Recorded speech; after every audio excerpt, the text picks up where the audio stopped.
I'll be very, very short. Here's the title of this session. This is a session that is in between research and practice. You'll see it's a mixture of panelists from research and the practice. I announced already you can start submitting questions for the Q&A session that will take place towards the end. You go to slido.com and you type in hashtag Finexus. And let me just now dive a little bit in the motivations for this.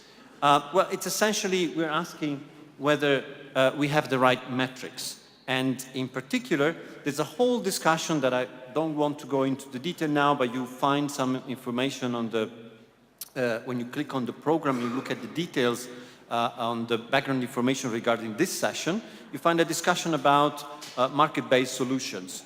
And one of the arguments that has been made actually in a paper that we did with Irene is that market-based solutions, for them to work, then you need harmonized and concise and standardized metrics, both of exposure to climate risk and to impact to climate action. As you all know, climate risk can be essentially divided into two categories. There is physical risk and there is transition risk. And the speakers today will actually present methodologies to assess both. I just want to say, spend 1 minute on the type of transition risks that we actually face. We can group them in three. One is technological, second scientific, and third is policy. And I just want to give one example on that, and then I'll give the floor to the panelists. So technological shocks. A few years ago, if you would have asked market players a prediction on what would have been the price of a kilowatt produced with solar power, they would have been essentially on average wrong. Price went down much more than what people were forecasting. Scientific shocks, scientific discovery shocks. An example is the discovery of the fact that the melting of the permafrost in Siberia, in particular in Alaska, is changing our estimates of the acceleration of the effect of greenhouse gas emissions, because the melting, there's a lot of CO2 and methane that is embedded in the frozen ground in the permafrost. Climate policy shocks. If you would have asked in 2014 what were the chances that all of the countries in the world would come to an agreement, everybody would have said, or the majority would have said, no chance. Then it happened. And then if you, in 2016, you would have asked, what are the chances that Trump is elected? Everybody would have been wrong, and in particular, they would have been wrong about this. What would have been the chances that the United States would have been withdrawing from the Paris Agreement? So as you see, there are shocks of various nature, and we are not able to anticipate them. So now what I want to emphasize is that there is a disconnect, because in most of the economic models that we use, in particular to price things, we tend to assume, and that's the rational expectation hypothesis, that market players are on average correct. And so this has an important implications on then, and is a fundamental reason why we need to refine and discuss the data that we are using and the methodologies we are using in order to assess risk and impact. And these are the questions that I'm proposing to the panelists. Measuring climate risk and impact on climate action. First, these are two very different dimensions, yet interconnected. So they will be presenting how they do it, and in the methodology they have. And then the next question, which is maybe for also, you can try to address it directly to the presentation, but it will also be for the Q&A. What are the barriers in doing better, and what are the ways forward? Having said that, I leave the floor to Renat from South Pole, CEO of South Pole, for the first presentation. Great, thanks a lot, Stefano. Thanks everybody for having me in this beautiful room here, which, as we could see today, is a good example, if you look out the window of crazy weather events, of which we will probably see more in the future, like sun and storms and everything. So some of you may know our company, South Pole, as a project developer, which we are. We are, just shortly, we are a company of about 250 people. Our head office is in Zurich, and originally we are a spin-off from the university next door, from the ETH Zurich. Our initial business was and still is to develop projects and finance them with climate finance. And the instrument there obviously is a payment for impact. So the externality of CO2 emission reductions have a price, and that's what financed all these projects.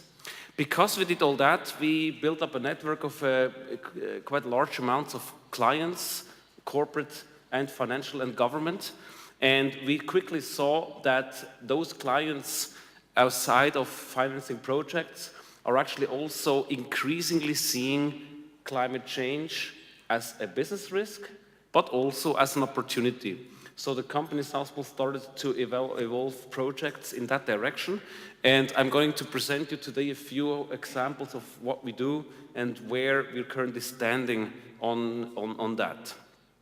So first of all, as Stefan has already said, climate risks are increasingly felt, and they are felt across the globe, from crops that are falling out to coral reefs that are bleaching.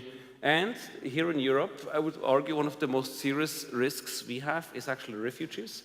In certain parts of Northern Africa, they estimate temperatures to be 74 degrees Celsius, and you cannot live like that.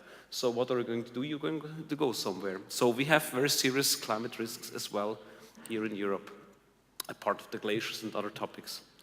So you already categorized, Stefano, the transitional risks in technical, scientific and policy risks. And we have, there's different differentiations, but in essence, with transition risks, I would add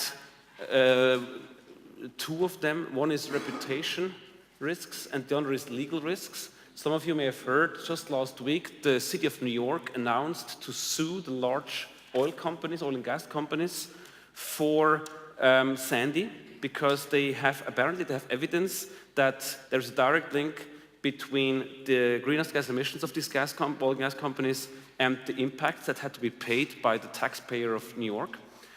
So interesting, that could cost some money. So that's another type of transitional risk we see. So on the physical risk side, which I'm going to show you a few slides on in a second, we differentiate between acute physical climate risks and chronic physical climate risks. Acute meaning, obviously, extreme weather events, storms, hurricanes, and so on, while chronic climate risks are the more long-term risks. So, for example, the gradual fact that you have no more water or lakes are drying up, or also important diseases. Some diseases spread very fast because helped by temperature increases. So that's also chronic climate risks that you have. Quickly first on transition climate risks. So one thing we do there is we constantly map. I'll just give you an example here on what that means in reality. So we have clients such as pension funds and banks and other investors who are interested in understanding, so what does this transition to a low carbon economy, what does that do for my investments?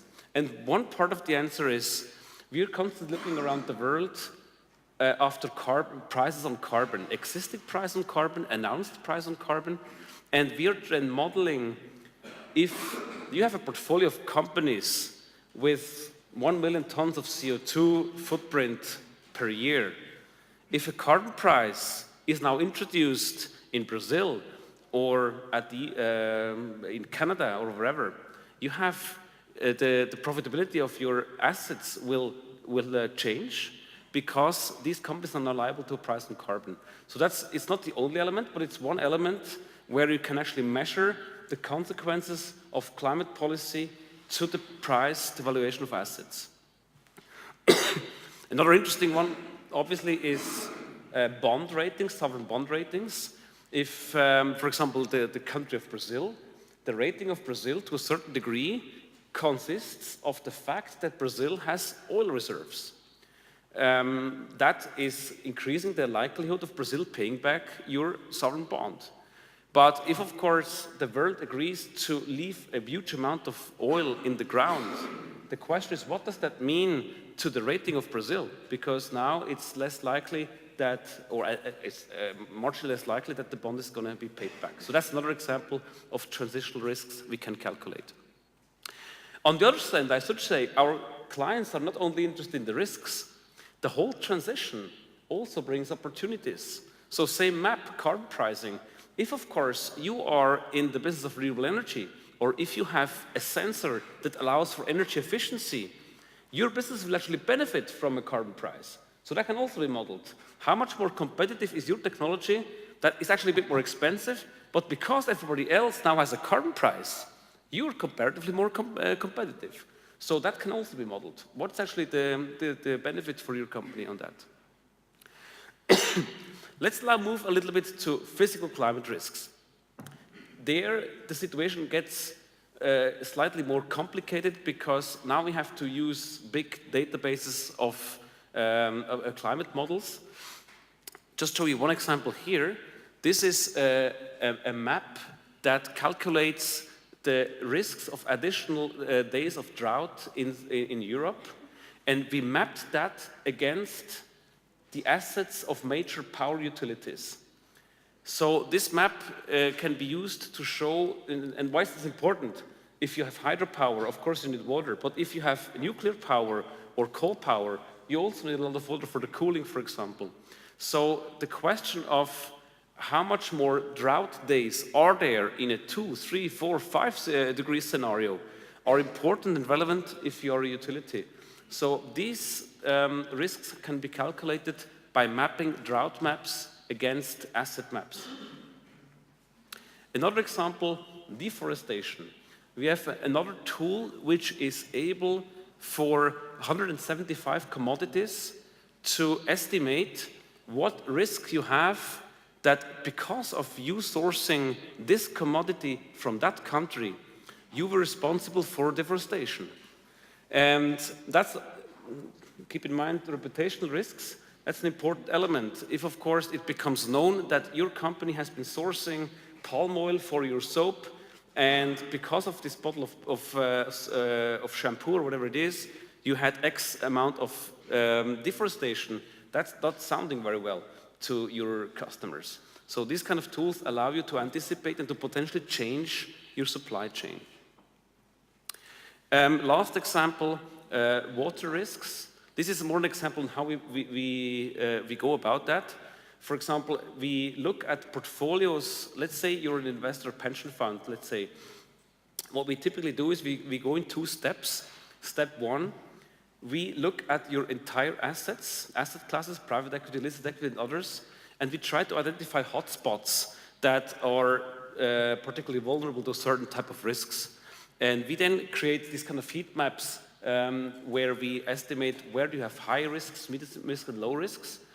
And we then offer for those areas where you have high risks to go more in depth and then look at the real individual tickers and individual assets those tickers have to identify a potential decision of your part to potentially go short that asset because you think the risks are too high.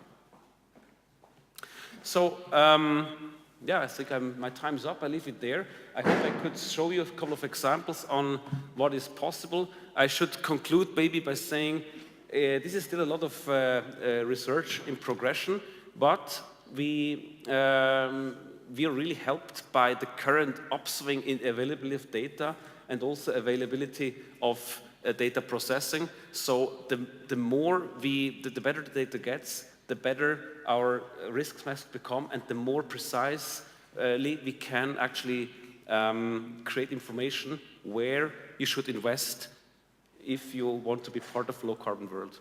I think leave it there. Thanks.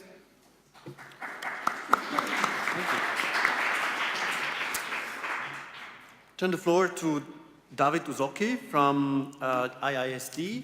Here's the remote control. The floor is yours. Thank you very much, Stefano. So I will speak about the sustainable asset valuation tool that IISD has developed to assess the environmental, social, and economic externalities of infrastructure investments, as well as the climate-related risks. My presentation has two parts. First, I will talk about the engine of the tool that we developed, and then I will show you some of the results that we have for the pilot in the Netherlands. So basically, the thinking behind SEVI and why IISD has developed this tool is that we believe that climate-related risks can have a material impact on the financial viability of an infrastructure asset. And we see that it's not being valued in traditional project finance valuations. The SEVI tool is addressing actually governments as well as investors. So first, the system dynamics part. SEVI's engine is being built, it's already built using system dynamics modeling. Here on the screen you can see a graphical representation of the cause and loop diagrams. Now I will not go into details how system dynamics works, but let me just tell you that system dynamics is very useful because it defines problems in a dynamic way. And unlike other valuation methodologies, system dynamics actually produces correlations. So the output of the modeling is correlations, as opposed to for other modeling methodologies where you have to determine yourself the correlations between different financial variables. And also, SEVI has a project finance modeling part as well. Here what we have done, we built a full-fledged project finance model that's being like the same way that is being done by investors and project owners. The purpose of this modeling here is that we can actually show how key financial variables for an infrastructure project change under certain climate-related risks, and how the financial viability of an infrastructure asset changes when we integrate the different externalities as costs. We have developed SEVI for 4 different asset types, infrastructure asset types, for roads, buildings, power plants, and water infrastructure. And currently, we are working to develop the nature-based infrastructure as well, such as mangroves, and how to value those. So now let me talk about the pilot project that we have done recently in the Netherlands. We were approached by the Ministry of Infrastructure in the Netherlands to do a so-called extended cost-benefit analysis for an upcoming offshore wind farm in the North Sea.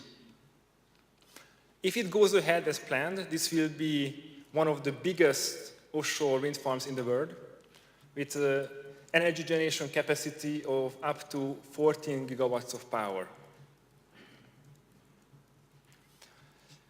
We have done a wide range of assessment for the Ministry of Infrastructure, looking at different variables. I will not share with you all of them, but I will just highlight some of the key takeaways. But before jumping into the results, I just want to show you some of the externalities or impacts that we managed to measure in this case. So we looked at, for example, the health impact of emissions. We looked at the additional income generated locally if the project, this offshore wind project, is going ahead. And we compared this to other technologies that the ministry was thinking about. We also looked at the opportunity cost of land.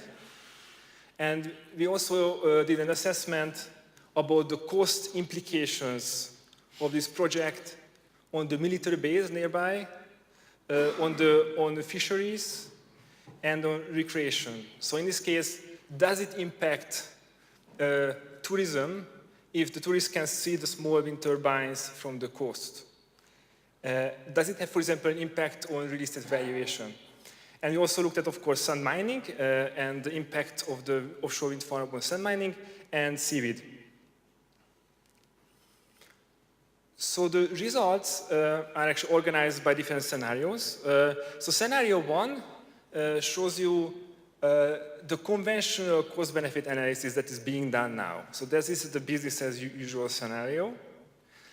Scenario 2, we also included the externalities, so the impacts, the environmental, social, economic impacts on top of the conventional analysis. So these are the externalities that I just showed you earlier. And scenario 3, we included the physical climate-related risk, a temperature increase of 1.5 degrees. And scenario 4, we also included the transitional climate risk as a carbon tax. So first of all, let's look at the levelized cost of electricity generation, so LCOE.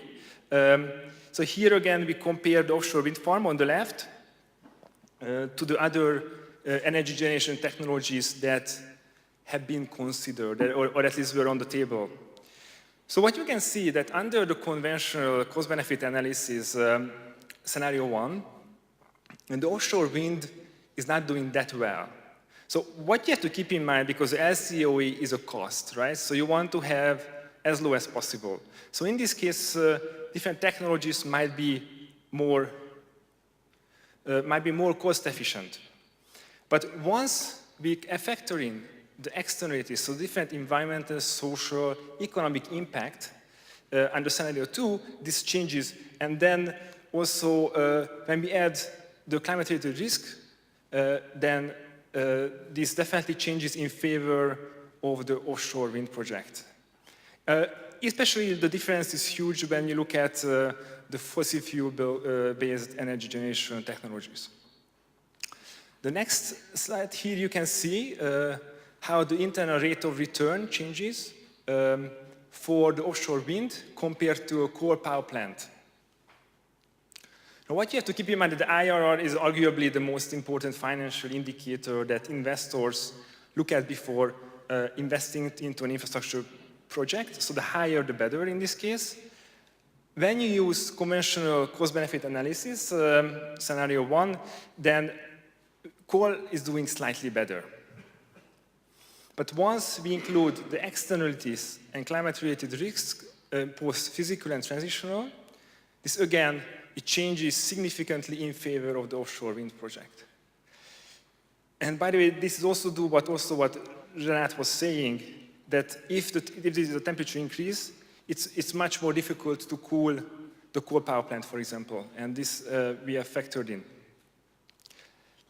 And the last slide, we also looked at the debt service coverage ratio, so DSCR. What you have to know about this ratio, just the higher the better. It shows you how many times the cash flows can cover the debt obligations in each period. And so basically it shows, the DSCR shows the financial health of the infrastructure project. So again, under scenario 1, similar story. Coal is doing better under conventional assessment, but externalities and climate-related risks actually make a difference here as well. So they are definitely material for the financial performance of an infrastructure asset. Thank you very much.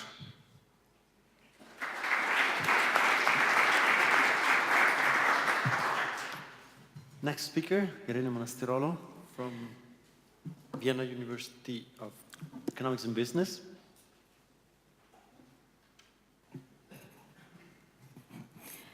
Thank you, Stefano.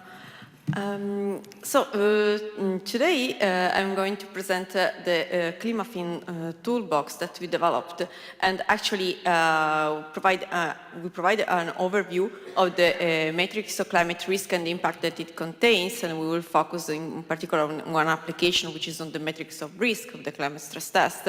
However, for who is interested in particular in the matrix of impact, that we have an interactive dashboard that will be shown tomorrow in the Business Corner. Oh, sorry. So actually, if I link to the introduction on the limits of the cost-benefit, traditional cost-benefit analysis, well, if we add the financial sector, if we take into consideration the financial sector, there are other two limits. And the first is that traditional cost-benefit analyses are not adequate to identify the individual exposures of portfolios to climate risk and the propagation throughout the financial system. In particular, what we identified in the article that we recently published on climatic change is that there are two main sources of information gaps, both for investors and policymakers. The first is imperfect information on investors' exposures to climate risk at the individual portfolio level. And the second is the lack of measures of investors' market share accounting for their emissions. And these are key obstacles that prevent, from, on the one hand, investors to assess their gains and losses, and also their competitors' ones, of alternative portfolios allocation, in particular green portfolio allocations. Then they prevent policymakers to introduce effective market-based solutions, in particular if we consider a carbon tax, and financial regulators to assess the exposure of the financial system to risk and instability. And in the ClimaFin, we grouped the three types of metrics. The first are metrics of risk. In particular, we introduced climate transition risk into standard financial risk metrics, such as the VAR, and this is the result of a joint work developed with other researchers, which are mostly present here. Then we have metrics of impact. In particular, we assessed the alignment of individual projects of the Development Bank in the Caribbean to either climate mitigation or adaptation. And further, we have synthetic indicators of GHG emissions, so which shows the risk of a portfolio due to its exposure to emissions, and actually its impact on the market by looking at its market-based weighted for its emissions. What we do in the climate stress test? Well, with the climate stress, we develop a climate stress test for individuals' portfolios to assess their direct and indirect exposures to climate transition risk. And in particular, we introduce three innovations. First, we reclassify the sectors of economic activities into climate policy relevant sectors, considering both their direct and indirect contribution to emissions and their sensitivity to carbon leakage. Then we assess the direct portfolio exposures of the individual financial actors through external assets, so the first round losses, and then also the indirect portfolio's exposure, the second round losses, by applying the depth rank algorithm. And we apply it on US and EU equity holdings held by financial investors, which represent 94% of their market cap. What we get? Well, what we see is that the direct equity exposure of top EU banks to the fossil fuel sector alone actually is small. But when we consider the combined exposure to all the climate policy relevant sectors that we identify, such exposure is very large and could reach even 50% of the portfolio for, of equity holdings for specific actors. Moreover, what we find is that the exposure of financial investors to each other amplify risk, and this is particularly relevant for pension funds.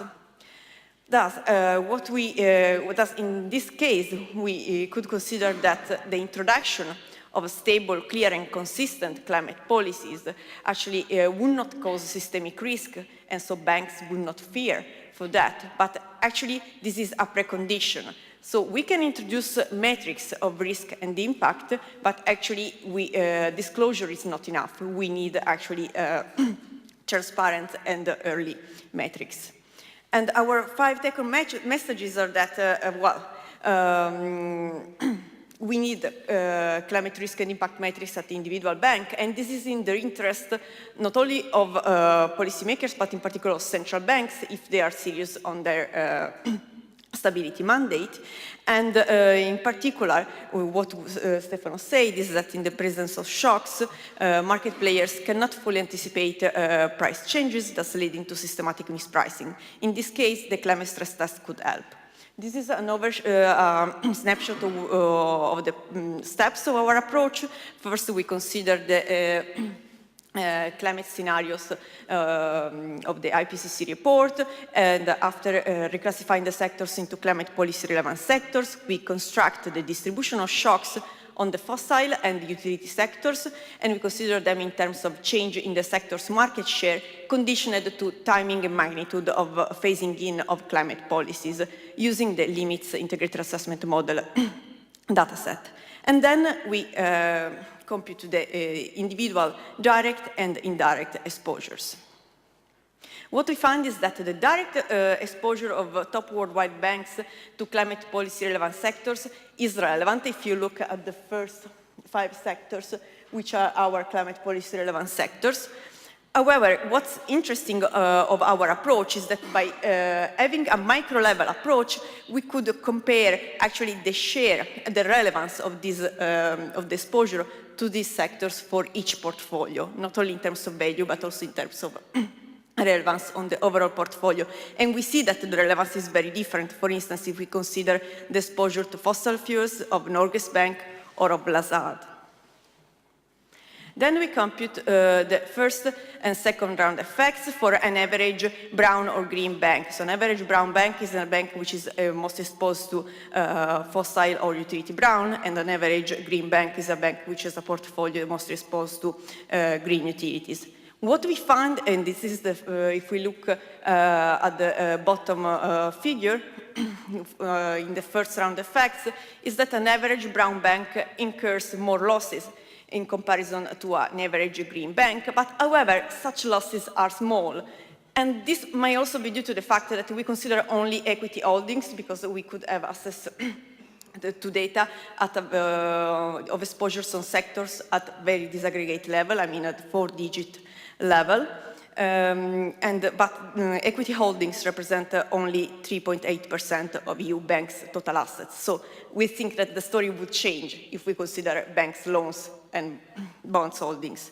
Then, if we look at the bottom panel, we see that by adding the second round effects, the situation further polarizes, and the brown bank actually emerges as a loser. So what does it mean? It means that actually, in comparison to our baseline scenario of no climate policy, there is an advantage for investors who move first towards green. Then finally, we compute the value at risk under scenarios of a green and a brown bank investment strategy. And here we can see that there is high heterogeneity across banks, and some of them are mostly exposed to the first round, such as Deutsche Bank, and others to the second round effects, such as Crédit Agricole. And actually, these are the results that we obtained by looking at equity holdings. However, as I said, the challenge is to have access to data, in particular to bank loans data, to assess, to see the story also on the side of lending, and in particular to see also, to better understand the potential reverberation effects on the interbanking market. Thank you.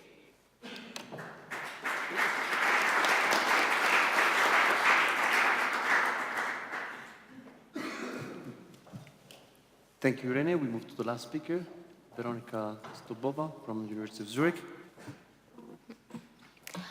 Good afternoon, everyone. It's a pleasure to be here, and I would like to talk about measuring climate risk and impact from the perspective of assessing exposure of the economy to climate policy risks on the macro level.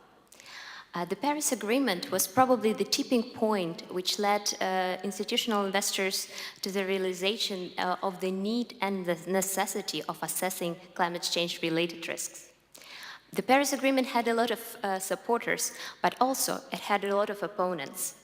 In particularly, the voice of opponents was said, and the view of opponents was represented by President Trump, who said during his election campaign that climate change deal is bad for business. However, is it really true? Interestingly, despite all their climate negotiations, we find it surprising that there are no estimates of monetary value of exposure of the economy to climate-related risks. Therefore, in our work, we aim to resolve this question and to compute the exposure of the euro area to climate-related risks and answer the question whether it's good or bad for business and how the economy is exposed. So, let's try to find out. Let's look at the portfolio of the Deutsche Bank. This is real data, and what we can see from the picture that x-axis represent the equity exposure, and color here represent different companies that Deutsche Bank is investing in. Such as, for example, green is Deutsche Post Bank, which is about 8 billion.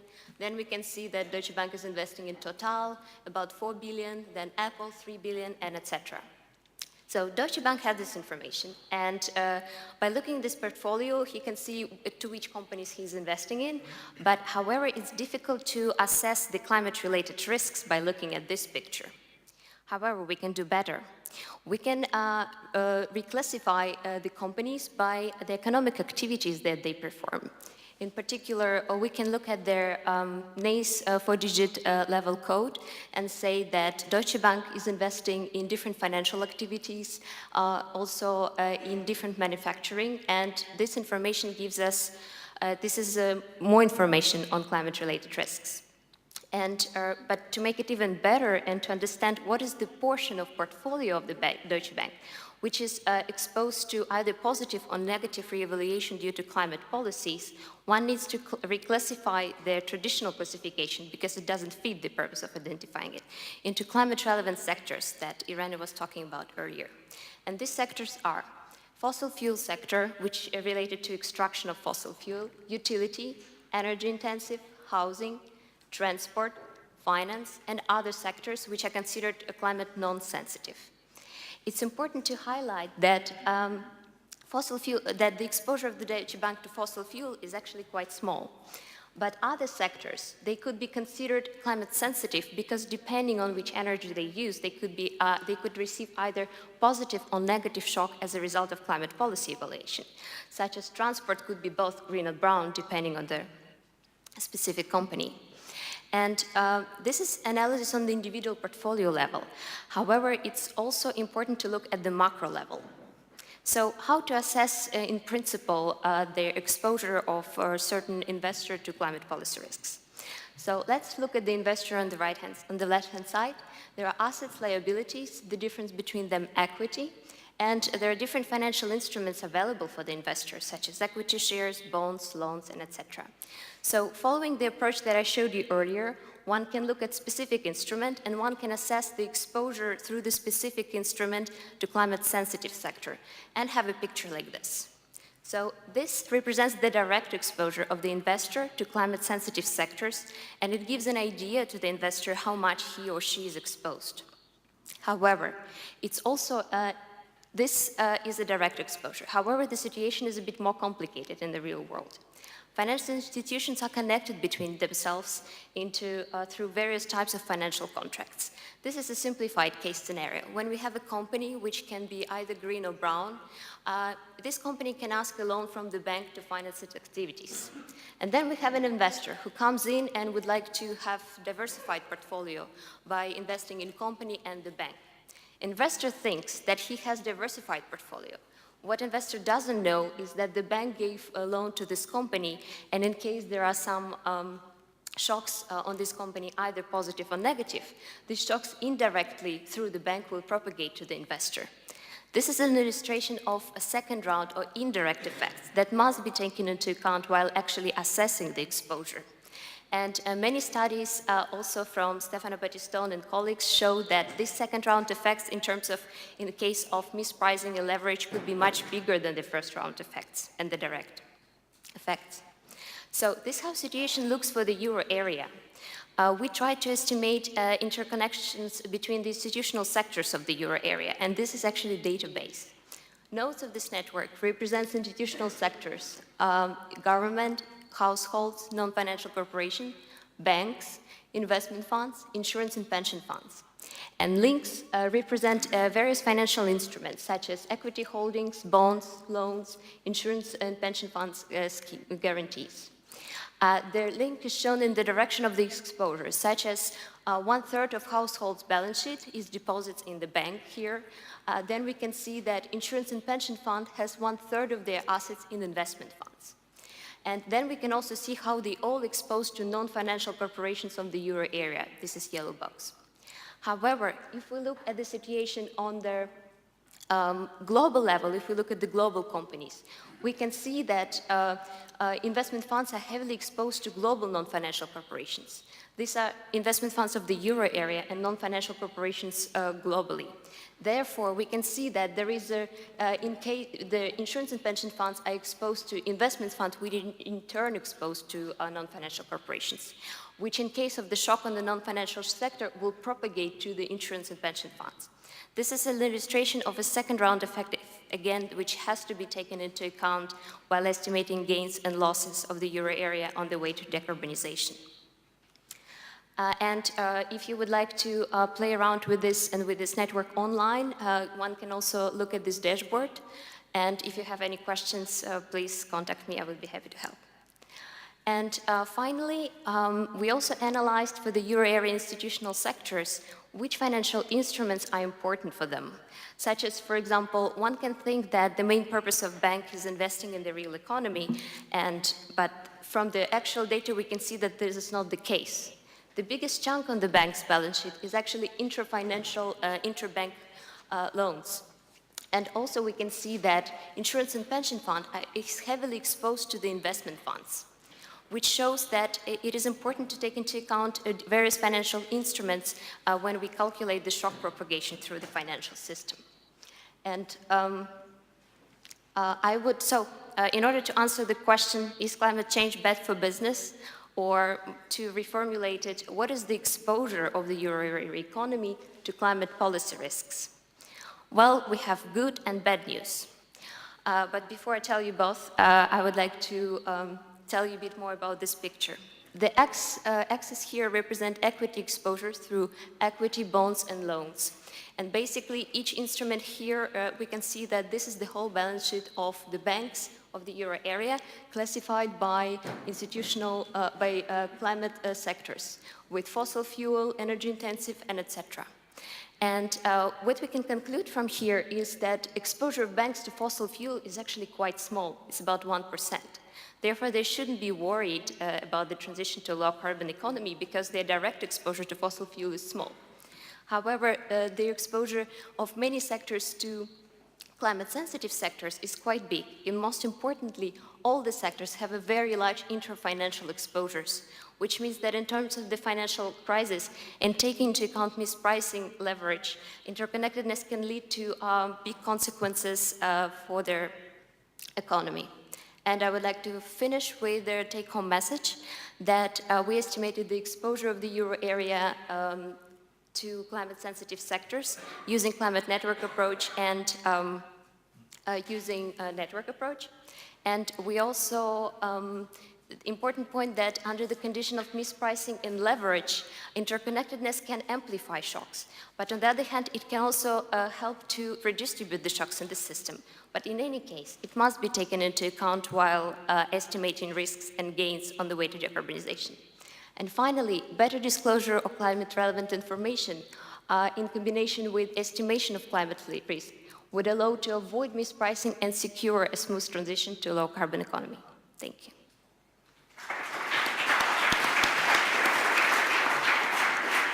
Excellent. So thank you to all the speakers for keeping the time by the second. So that's Vladimir, can you switch off into the Slido moment?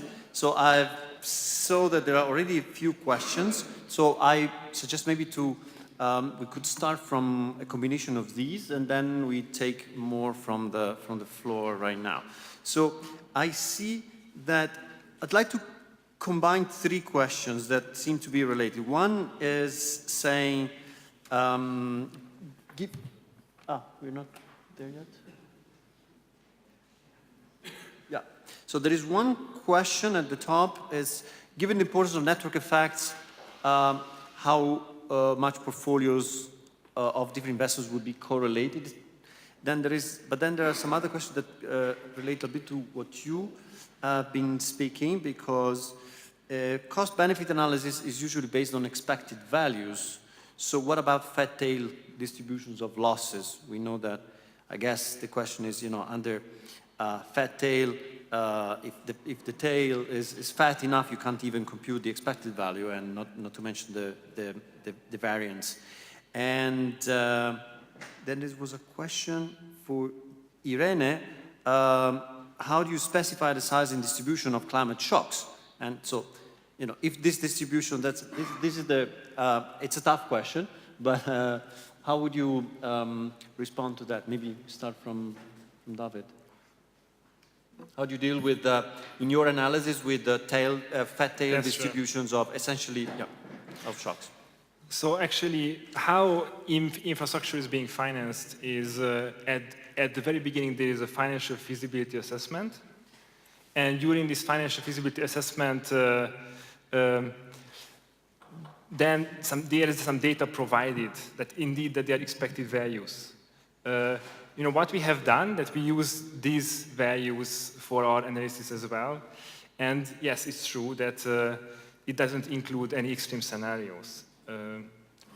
But what the bottom line is that we can actually integrate these externalities and climate risk into conventional cost-benefit analysis, which is based on expected values. Comments from the other speakers on the same question? Essentially, the difficulty of using metrics, particularly based on expected value and not extreme events. How do you deal with that in the metrics that you've been proposing? Because then we'll link to the other question. Just one comment that often gets overlooked. One of the problems is there's often a mismatch between the risks and the time period during which risk materializes and the actual holding period of an equity or of another financial instrument. So the average holding period of an equity instrument, by the way, is about 26 minutes. So in 26 minutes, no risks materializes. And even in bonds, most bonds mature like in 1, 2, 3 years. And actually, the risks which are most serious for the shocks we have been discussed, most of them are materializing in a 10, 20 years period. So only the very long-running bonds are actually affected. And I think that's where there's a mismatch between the theoretical exposure and the actual felt exposure by a classic investor. So I just wanted to make that comment to make us aware of this mismatch. And if it could, then I would like to link this answer to the next question, because actually it's an issue of how do we, it also relates, accounting for fat tails, which are a key feature of climate change and climate policy due to uncertainty, actually is an issue of, then affects how we calculate and construct the distribution of shocks and how we derive from them the change in market share of different sectors involved in the low carbon transition, both on the good and the bad way. Both carbon intense sectors, and in particular fossil fuels and utility brown sectors, and then instead utility green sectors, so based on renewable energy. What we do in the climate stress test is to use the macroeconomic projections conditioned to different climate policy scenarios, so different levels of phasing in of climate policy, such as carbon tax, using integrated assessment models, which are in this case limits, and its data set. However, we know this morning we'll listen also from Francesco Lamperti that such models have several limitations, in particular in accounting for fat tails. And so what we are trying to do, I mean, as the next step of development of the climate stress test is to consider to derive macroeconomic trajectories of carbon intense and green sectors from other types of models which don't rely on such strong assumptions on the behavior of the economy. Okay, great. One last couple of questions from the floor while our speakers mentally prepare for the last statement of take-home message. There are two questions over there? One here, Stefano. Ah, okay. Okay, a provocative question. Could we stop talking about climate policy risk?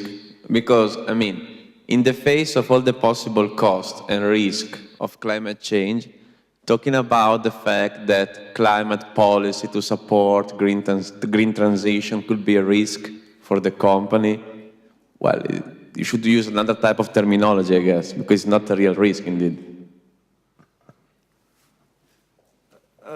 There were these two first, I think. This lady in the center.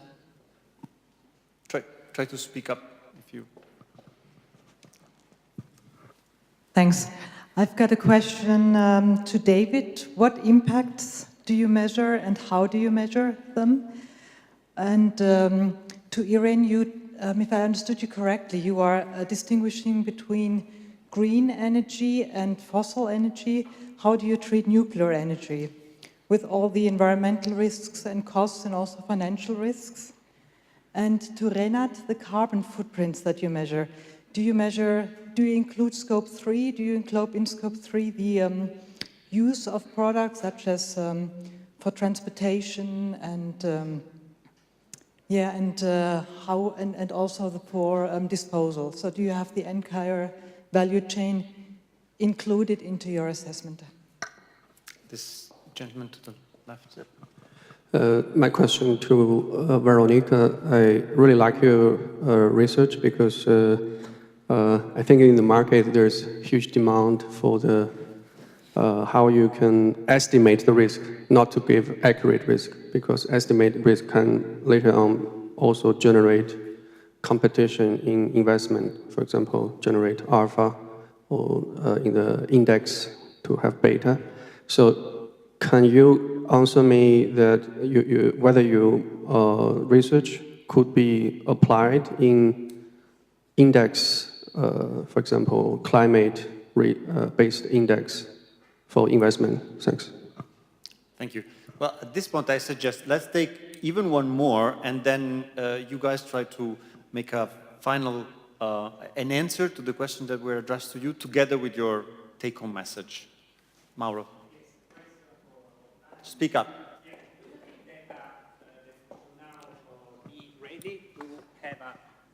Be prepared to a structural rise in the risk, climate-related risk, because actually this is the price to pay in order to have a transition toward a green economy. And actually, somewhat related to the point of Andrea, actually that really we need active policies in that sense. That is, risk will always increase from now on. And it's the price to pay in order, when you have a transitions, volatility is higher, and so, yeah. So can I ask the speakers in the same order of the presentations to try to address some of the questions and make a final statement in 1 minute each? Sure.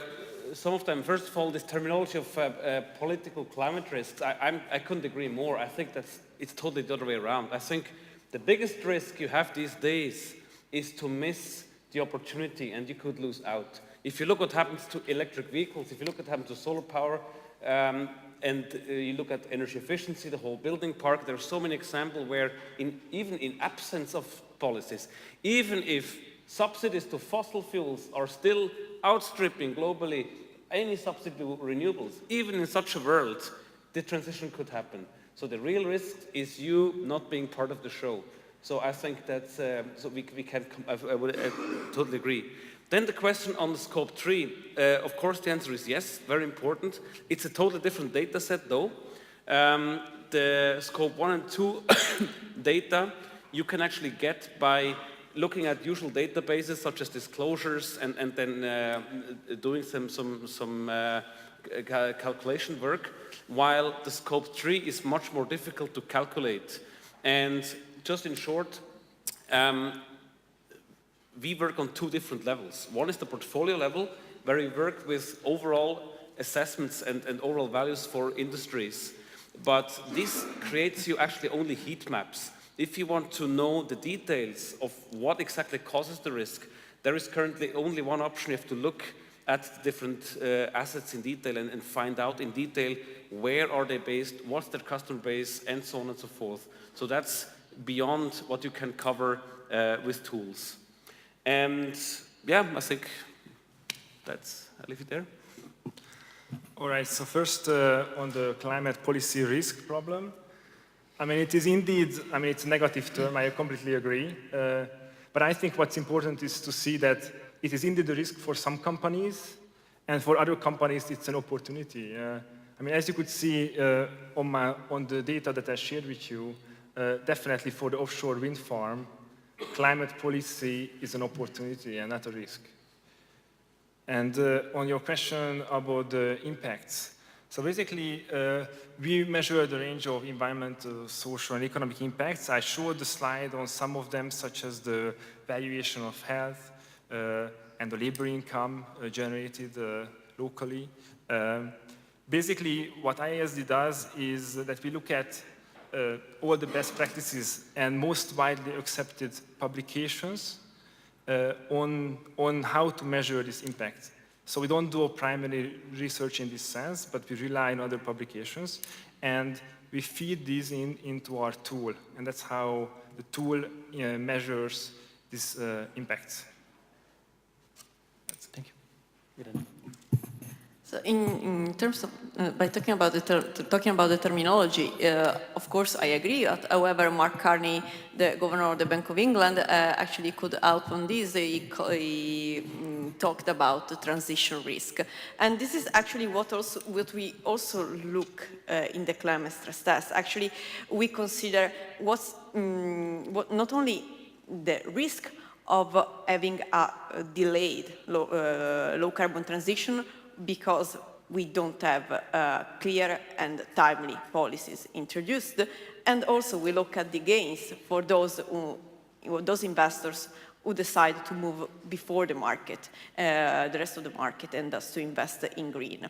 So yes, of course, it's initial terminology, and however, I would like to remark that if we explicit the terms policy, also we make it clear that we are expecting something from the government side. We are expecting those green policies we were talking about this morning. And also, as regards to questions, actually, I should specify that we compute the distribution of shocks on the fossil sector and on the utility brown sector, so utility company using fossil fuel energy. And in terms of green sector, we consider an utility green, so a utility which uses renewable energy.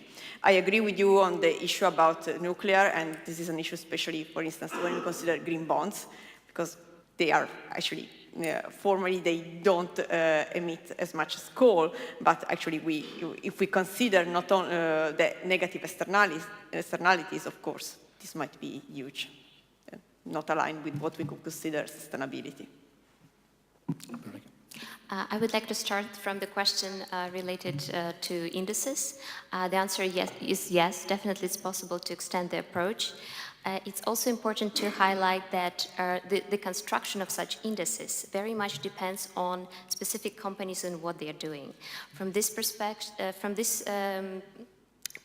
it's also important to go to the companies and to look into detail how much they expose, what are their emissions, do they have a plan to change, And for example, 2 Degrees Initiative is doing that, and they're doing incredible work. And if also to go to specific to companies and to, from the micro level, build this up, which also in combination with our approach on estimating the exposures, direct and indirect, could make significant contribution to construction of these indices.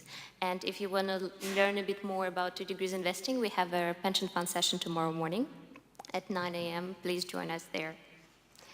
And answering the question from Mauro regarding climate-related risks, and also from the question from Andrea, I think, and also one of the questions from Slido, I think the big difference between climate risks and the traditional risks are in the sense that the traditional risks happened before because our beliefs were questioned, like it happened with the housing market, or because everybody thought that it's safe. Like it's also happened with Greek government bonds. Everybody thought that government bonds are safe. But from the terms of climate and transition to a low-carbon economy, the good news is that we actually know that this transition has to happen, and while we know that it's going to happen, we have time to prepare for it. We have time to measure risks and opportunities, and we also have time to adapt. All right. Thank you very much. So I'd like to close this session. Let's thank all the speakers again. But before one moment, I want to prepare to the next session. I'd like to ask you to stay until the next session will finish at 6:50. So we have essentially 1 hour from now. So please don't leave before. I hope you didn't have plans to leave earlier than that. Apologies with the whole session went, the whole day went a little bit late. So having said that, let's thank the speakers again, and let's quickly switch the